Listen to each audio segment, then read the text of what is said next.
I did not write a story about a malfunctional family. I wrote a love declarance to what was my childhood in a commune. And obviously it's a drama and things goes on and people die and they get divorced and all of that. But I wrote this out of longing. There was a time where people were sharing, and those days are over, and I miss that. And in my perspective, this film is primarily, I guess, about the impermanence of things. Time disappears, love disappears in a relationship, even the life fades out of a little child, and things are suddenly over. And I'll never learn to figure out why. I'm trying every day. My wife is a theologist and an actress, great actress, and I'm asking her every day, how's this so? And I still don't understand what she's talking about. So I'm trying to make films about it.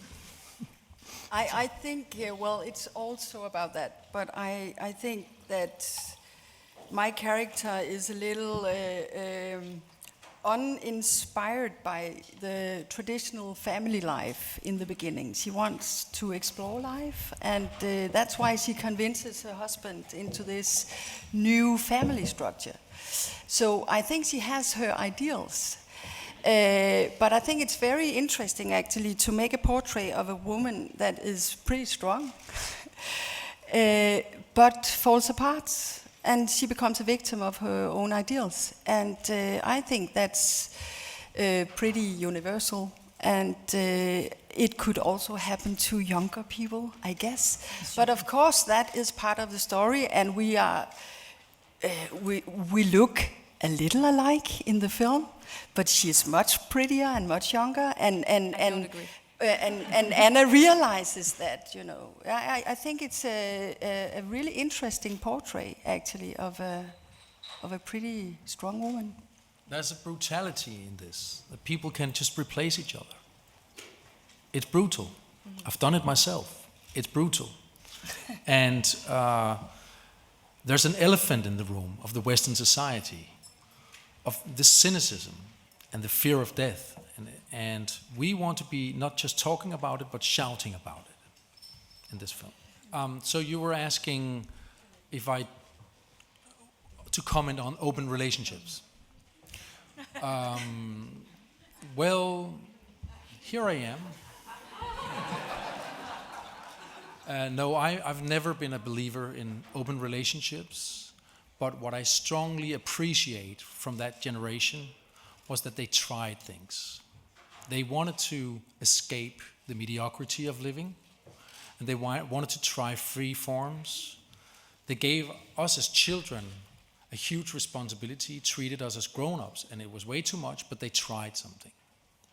They were thinking away from the everyday trap, so to speak, and I found that very courageous. And of course, there were sacrifices, and of course, there was things that couldn't work for people, but it was a brave mission that they went on.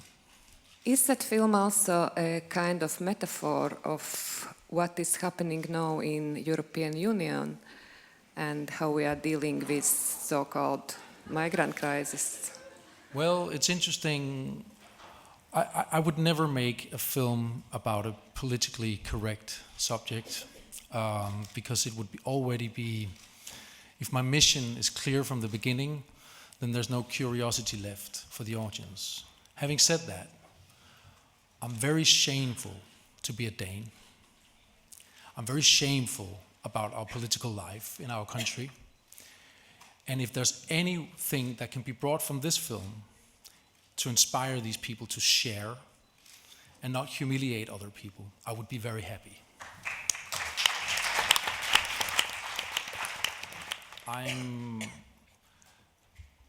I don't, first of all, see women as women. They're all individuals. Some women are more men than a lot of men that I know.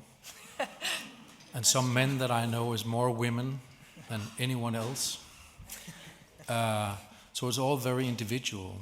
And I'm trying to explore human beings and the human fragility and the sense of togetherness between both genders. I'm trying to explore their weaknesses and their strengths.